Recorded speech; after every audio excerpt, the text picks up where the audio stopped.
Welcome to the first in a series of video tutorials on the NetMC Marine Digital Divelog application. Video 1, System Overview.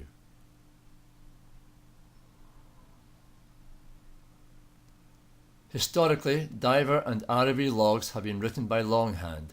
However, the digital divelog from NetMC Marine replaces paper logs with a fully interactive electronic logging and reporting system, allowing standardization of reporting across a wide range of underwater applications. This first video tutorial will give an overview of the system's functionality and how it interacts with the NetMC Marine digital video recorders and video overlay equipment.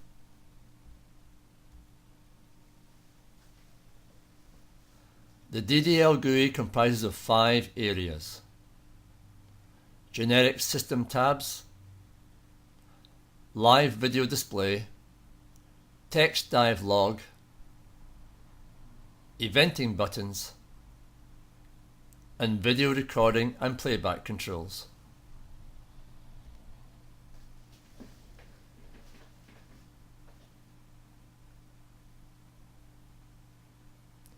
DDL is a project-driven application where all data is stored in a master folder in the selected store path. Once a store path has been selected, it is possible to create a new project or select an existing project from the store path. Let's select the existing project, Video Manuals. Note the event buttons have changed and they are greyed out. The buttons only go live when a dive is opened. Project details would have been entered when the project was created. We can check these details by clicking the Project tab, then selecting Edit Project. Note the Video Manuals project is already highlighted in the existing project box. We can see that this project has been set up for a client called OilCo on a vessel DP1 using a system WROV and a contractor Subco.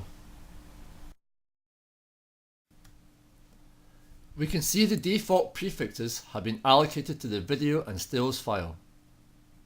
The prefixes can be changed if required. Note that it is also possible to add time and date to the file name. It is this combination of prefix and time and date that forms the basis of the media file names. We have not made any changes, so we can close the window.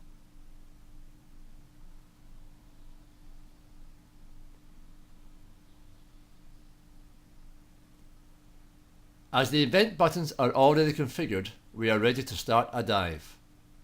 Click on Dive, then select the dive required. Let's click on New Dive.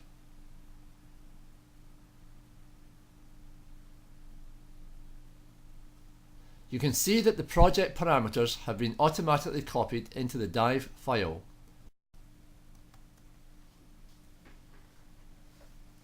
The dive has been automatically called 003. However, we can give it a friendly name. Let's use Demo.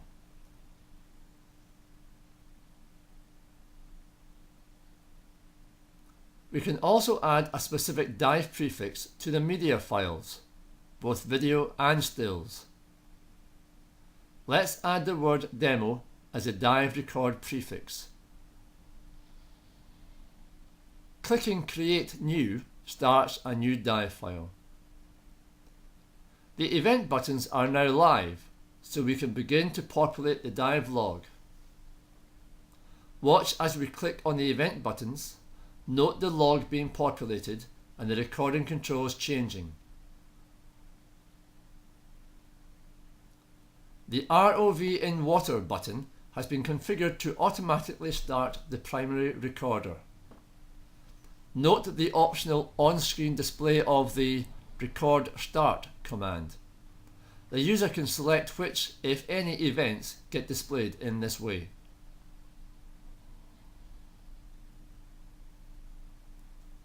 You can see the video file name that is being generated is made up of the project prefix REC and the dive prefix demo, as well as the time and date.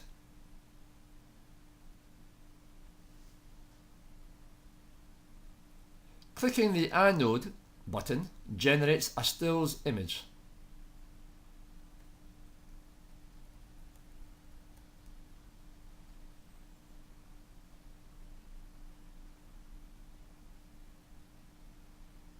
Whereas the CP button starts an additional video clip recording. The duration of the clip can last as long as the user wishes and is manually stopped as shown.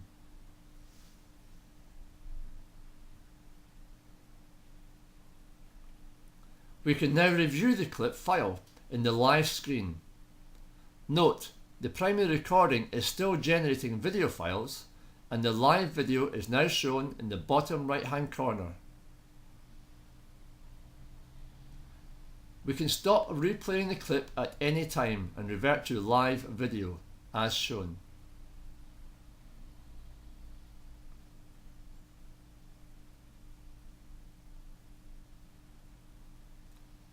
The two debris buttons have been configured to take still images. We can click on the still to ensure it has the correct content.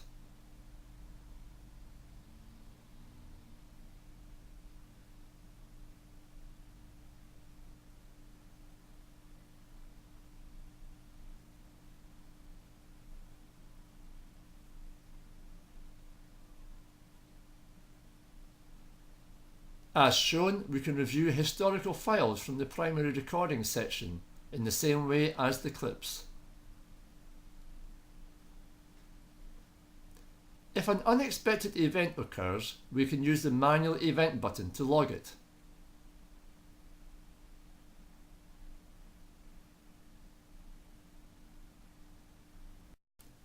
We can then edit the text after the event.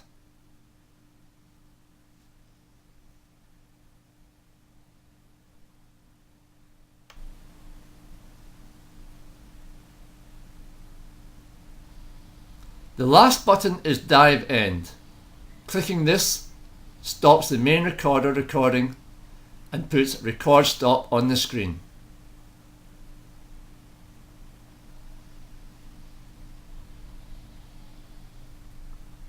Media files can also be played from within the log.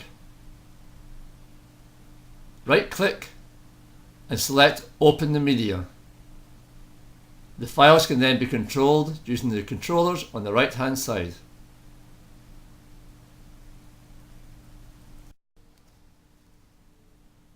We may now want to publish a report. Go to Publish, select Report. Let's run Demo Daily Report. Now click on Run Report. Select the location for the report to be stored. We could also change the file name here if required.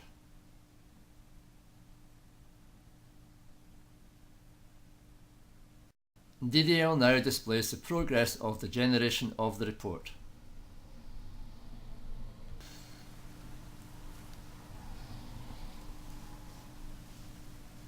Once the report has been generated, go to the computer location where the report was stored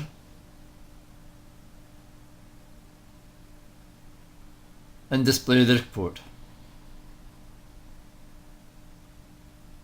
The report can now be printed and, if required, signed.